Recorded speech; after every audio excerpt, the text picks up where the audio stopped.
بعد از دیدار پر از اشک یوسف و برادرانش، یوسف برادرانش را به سمت پدرشان یعقوب میفرستد تا او را به مصر بیاورند. و در دستورش به برادران یوسف میگوید التیرگیزو بدوره، در راه تنش ایجاد نکنید. تراجی دو تفسیر را ارائه میدهد. او ابتدا تفسیر میدراشی را میآورد، همانطور که گومورتینوس ارائه میدهد و میگوید التیرگیزو بدوره. در طول مسیر دور حلج را مطالعه نکنید. دومین پشات که راشی میآورد، پشات ساده آیه است. او میدانست که آنها قرار است یکدیگر را به خاطر فروشش سرزنش کنند و به همین خاطر او گفت دعوا نکنید. نمیخواهم در طول راه با هم دعوا کنید.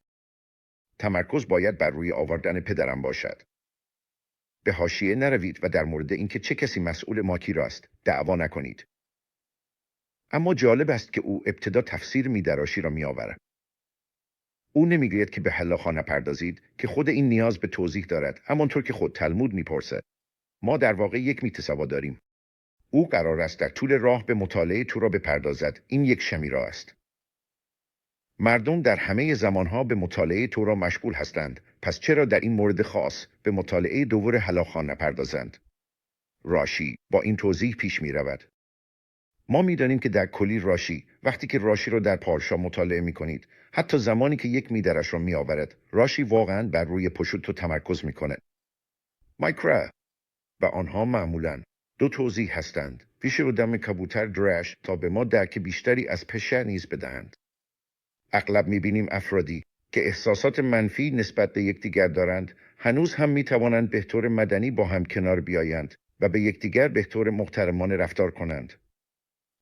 اما هر زمانی که اختلافی پیش بیاید، هر وقت که یک اختلافی پیش میآید، شما حتی اگر هیچ ارتباطی با این که چرا این افراد با یکدیگر در تضاد هستند نداشته باشد، این اختلاف به وسیله‌ای تبدیل می‌شود که از طریق اون خشم خود را تخلیه می‌کنند.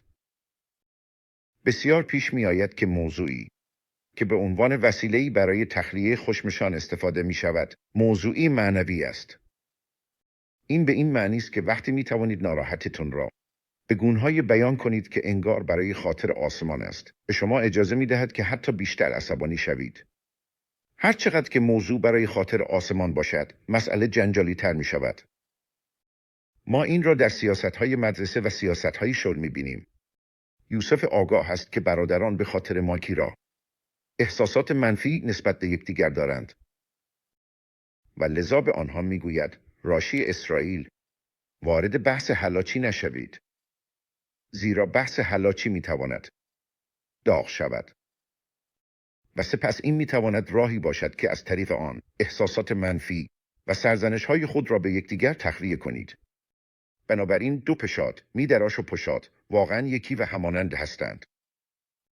پشات این است که تحریک نکنید، در طول راه دعوا نکنید، اما او به آنها هشدار می‌دهد که حتی به مطالعه دور هلاخا هم نپردازید، چون این وسیله‌ای خواهد بود که از طریق آن محتوای درونی، کینه شخصی و ناراحتی‌هایی که نسبت به یکدیگر دارید را بیرون می‌آورید.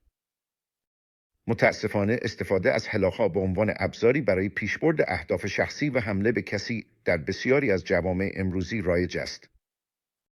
هفته آینده مراسم بزرگداشت اساربی تاویس را برگزار خواهیم کرد و حزوال به ما میگویند که هر نسلی که بدون بازسازی بیت المقدس میگذرد مسئولیت تخریب آن را بر عهده داره.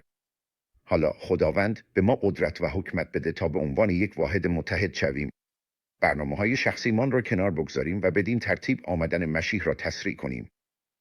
یک شالوم فوق‌العاده داشته باشید.